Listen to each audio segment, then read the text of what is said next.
Ocala's information station, 1370 WOCA. Ocala.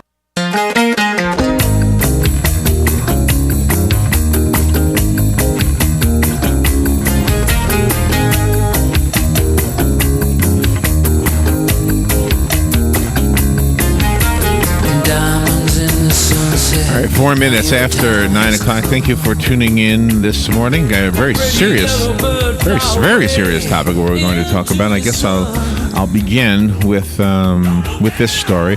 Years ago, I worked for the state of Florida. I worked for the juvenile detention center, and there was a young man in there, probably 17, or he was probably as old as you can be and still be considered a juvenile. So that's why I'm saying he was 17, and he tried to hang himself in his cell, and I happened to be the one who caught him in the process of hanging a sheet from the hinge on the door. Believe it or not, that's what he was going to do. And believe it or not, not in my experience, but you hear stories of people who are successful at that. You would think that of all the things that you could hang yourself on, a hinge wouldn't be enough, but it doesn't even seem high enough, to get the leverage. But I guess if you're bent on doing away with yourself, you'll figure out a way to do it. Anyway, I happened to catch him doing it and removed everything from his cell, which left him with nothing but a concrete slab to lay on. And I felt bad doing that, but at the same time, I had to make sure that I didn't end my shift with somebody dead. Yeah. Anyway, I sat in there with him, and I really tried to have a discussion with him for, whatever you've done, whatever reason it is that you're in here, you're so young. You've got your whole life ahead of you, and I know you hate hearing this, but the truth is, what you're going through right now, you will get through, unless, of course, you end it. Then you won't get through it. That'll be the end. Mm-hmm. And there happened to be a spider up in the corner of the room, and I said, it's like squishing that spider right now. If you squished it, it'll be a spot on the wall tomorrow morning. But if you don't squish it, you don't know where it'll be. It might not even be in the room. It might build a nest. It might have babies. You never know what's going to happen. Yeah. Same thing with your life. You don't know what's going to happen, Our next guest has studied suicide and written about it, not just suicide, but the philosophies of suicide, the religious efforts, I guess you could say, the secular efforts to try to encourage those who might consider suicide to not consider it. Jennifer Michael Hecht is the author of the book called Stay, A History of Suicide and the Philosophies Against It. And Jennifer has quite an impressive list of credentials. The first thing it says is she's a poet, which I can see. It's interesting, isn't it? A lot of poets are such deep thinkers, and they're usually funny at the same time. The poetry isn't funny, but they are a lot of times, the ones I've met anyway. She's also an historian. She has won major awards in intellectual history and in her poetry. She's a contributor to the biggies, Robin, the New York Times, the Washington Post, the Boston Globe, the Philadelphia Inquirer. It goes on and on and on. And so we're honored to have her on the show with us. And if there's anybody who can perhaps prevent a suicide, we're all in favor of that. The book, again, called Stay, A History of Suicide and the Philosophies Against It. Jennifer Michael Hecht. Good morning, Jennifer. Good morning. How are you? I'm doing well. How are you? Pretty good. Where are you? Where are you calling from? Brooklyn. Brooklyn. Sunny Brooklyn, New York, yeah. All right. I love Brooklyn. I love New York. I'm originally from Long Island, so kind of familiar with where you are. So am I. Freeport, Baldwin. Oh, really? Nice. Freeport, yeah. I used to take free rides on the train to Freeport. Mm-hmm. If you got on the train for just one stop, you could often avoid the conductor, right? That's right. She knows the story, right? You look pretty young in your photograph. Yeah, not anymore. Not anymore. It's an old photograph. Well, anyway, this is a serious topic, and you've covered it in such a way that I'm wondering if other people will use what you've written about to try to do what I tried to do with the kid I was just talking about, the young man. Yeah, I like that story. I think you did very well to show the difference between the next day for a live spider and the splat, because I think a lot of people, without really rationally thinking this way, they see the grave as an escape. But escape is really something where you go from danger into some kind of safety, and the grave is nothing. there's no reunion, there's no rest, there's no quiet, there's nothing. So I think your splat of the spider was very insightful, and we don't know what happens to the next day. And that became one of the big arguments that I found through history and philosophy against suicide. My book, Stay, is very much an argument against suicide. I give a fair treatment to the other side so people know who and when argued that suicide should be something people had the right to do. But really, I'm highlighting the marvelous and inspiring ideas from the great philosophers and artists at other times to tell people that suicide really isn't the right way to go. And I found two really strong secular arguments. One is about community, and the other is about your future self. Do you know what I wondered, though, after I made that comment to him? I mean, I've wondered about it ever since, and this was a long time ago. This was a very long time ago. Yeah. I remember thinking, well, maybe he just wants to be a splat. I mean, maybe it would have meant nothing. Maybe it meant, right. I have no idea. I really don't know what effect. I mean, no. He's never You're come. Right. We don't know, but we do know other things, we know, for instance, that millions of people who have suicidal feelings and thoughts call suicide hotlines, right? These suicide hotlines are all over the country, and they're busy, which means that a lot of people who are thinking about suicide don't want to die. They are being tortured by a part of their mind that wants them to die, and they're in conversation with it. And I think in our culture today, we leave each individual sad person to do that work by themselves, and that's wrong. The culture should be telling them, absolutely no, you may not do that. Instead of this ridiculous, oh, you have the right to, as if it's a right like free speech. The suicide notes are so full of the word burden. People feel that they're a burden. A father might write, I'm so depressed. My children are going to be affected by this. I'm not doing anyone any good. I'll kill myself. I'm so much of a burden. And my wife will remarry and everything will be better for my kids. And the statistics now, I mean, we know this throughout all history, but nowadays statistics show if you kill yourself with children under 18, their suicide rate doubles. And that's the lowest. It goes up. In other studies, depending on what age you do it and what age the kids are, and some other factors, it quadruples. That means decades of misery and then suicide for your kid because we don't think through what an insane burden it is to do to the people around us. We have good studies that show about suicide clusters and contagion. That means you can take a friend with you, you can take a colleague with you, or a fellow soldier. So we really do have a very strong communal reason to say, yes, there can be sadness to the point of almost... sadness is real. Suicide is a behavior, and we sad people need to start saving each other. And you were affected by this on a personal basis. Yeah, and in my personal basis is mixed between my own depression and suicide thoughts. Coming at the same time that two of my friends within 2 years took their own lives. We were all getting our PhDs together at Columbia, they in poetry or in English, and I in history, and one of them took her life and shocked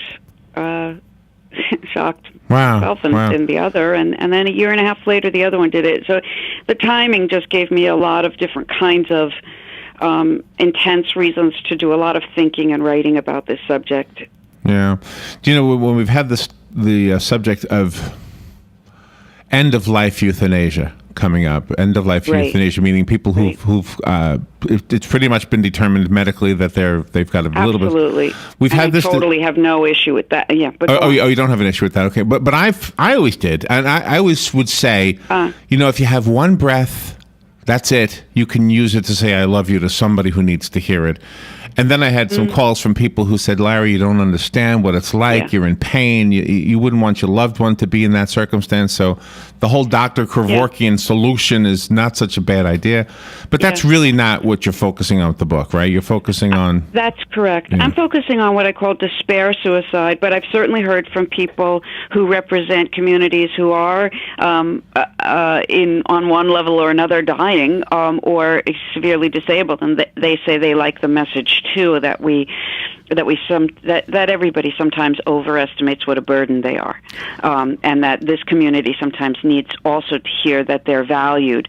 But I certainly believe that once you and your physician and family members think that you're done because you're in pain and life is ending anyway, that's a separate thing, and I think a lot of other cases need to be adjudicated separately, just as murder is wrong, but we talk about the soldier's right and the state's right and different kinds of things. But I think suicide is wrong. I didn't start out my research believing that. Oh, really? Very secular person.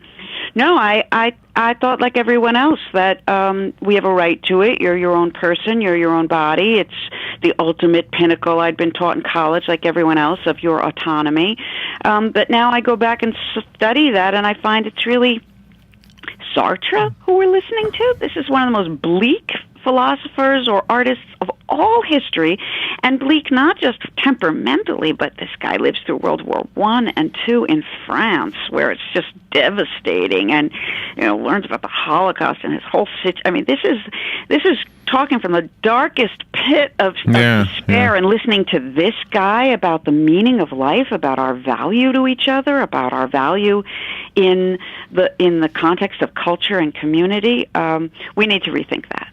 But our value to each other, to me, is every reason to stick around. Because That's right. This is, I'm going to make a statement that sounds religious. It doesn't have to be. It could be. I suppose it could fit in with religion. But the idea is that if we're put here for a reason, then we probably are put here for other people and not really for ourselves. Other people are put here for us, but we're not. We're put here for other people. And so if you take yourself out of that, then suddenly you've betrayed your very purpose. Well, you have great philosophers behind you. Socrates spoke this way, as did Aristotle and Plato. I don't believe in the notion that we were put here for anything, but I do believe that that culture and community is the real source of meaning. I believe that in some ways religion borrowed that from the fact of humanity, and that human beings have this meaning in our culture and in our community. We're not each responsible for coming up with it, nor is it out there in the heavens somewhere. Human beings have meaning in the same way we have love. You don't always feel it, and sometimes it hurts, but we believe in love. We know it's there. We know we have felt it, and similarly, meaning is real. And if there's not some grandiose cosmic entity that states you have a purpose and I'm putting you there for it, if you don't want to acknowledge that or embrace that concept, then you at least could say, well, you know what, maybe that's true, but I could help clean up the park this weekend. I could help feed the aging lady in the nursing home that can't feed herself. Or absolutely. But I also think that the whole human project is, on some level, a kind of magic of its own majesty that reached as far as some outside spirituality could possibly lend it. I think the human project is the great project of the universe so far, and it's this beautiful, intense thing, and we believe each other into being. Think of how it would feel if you were alone on the planet. Not one aspect of your life would make the same sense it makes today. We are a profoundly communal animal, and modern life has allowed us to forget that in a lot of ways. Right. We have our own rooms and our own computers. Right. But we need each other. Statistics prove it. History through all time and all cultures have shown it.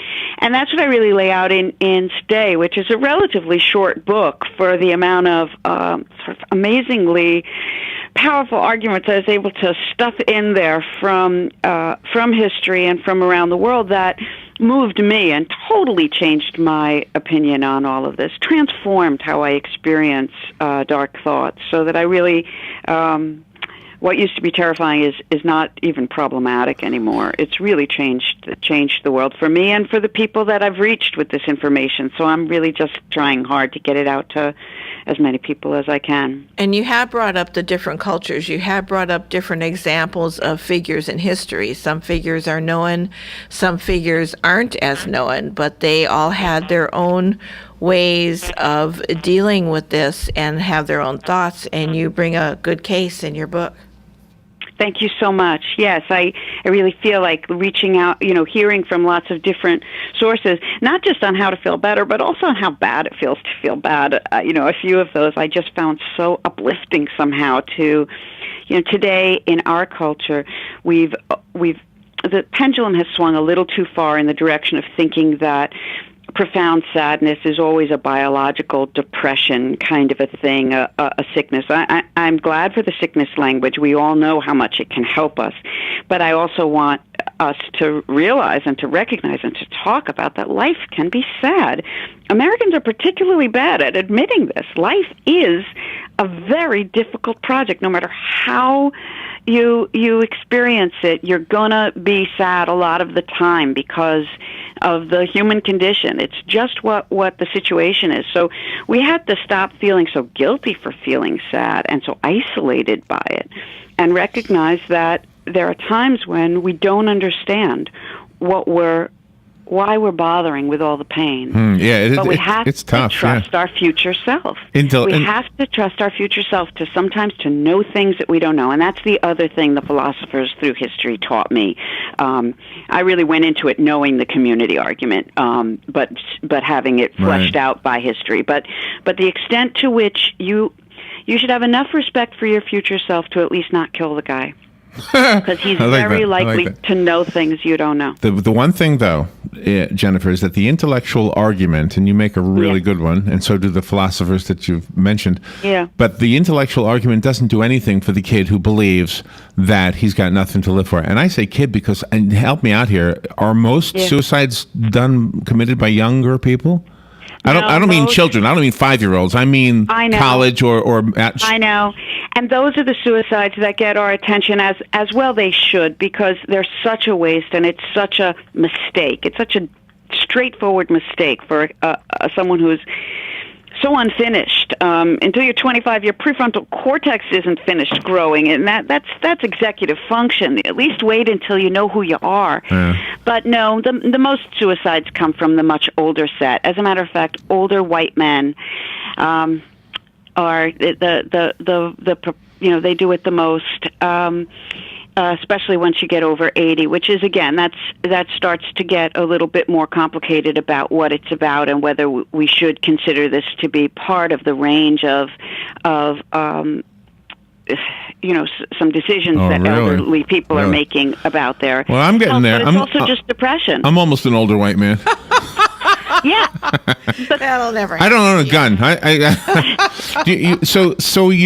One of the things I wanted to make sure I mentioned was tricks to get out of that frame of mind. Are there any? I mean, have you stumbled upon any? Sure. Well, look, the best one is that when you're in a good mood, when you're happy, write yourself a note. You can do it mentally if you want, but if you're a person who really goes into deep, dark depressions, which have, the characteristic that goes with them always is that you can't see out of them. You don't remember you were ever happy. You can't imagine you're going to be. Write yourself a note. Seems silly. Write down, I am happy right now. Please do not kill me so that I can be happy again. I know you're sad right now. Just wait. That is, And, sad people, this works. I know that from people that they look at it and they say, well, it's my handwriting. I can't believe I ever felt that way, but okay. That's one part of it. But another, you really can remember that some of suicide is a trend. So we're in a rising trend time right now, which means people have heard about other suicides, and so when they're depressed or terribly disappointed, because sometimes it's not depression. It really is a terrible disappointment, end of a relationship or humiliation at work. Right. If you've heard of other people doing it, you are more likely to do it. Just as with Right, smoking and drinking. Contagious, in other words.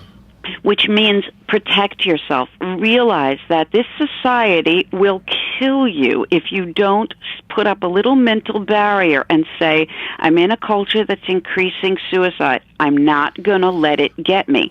So if there's one part of me that wants to kill myself, I'm not going to let my worst mood murder all the others.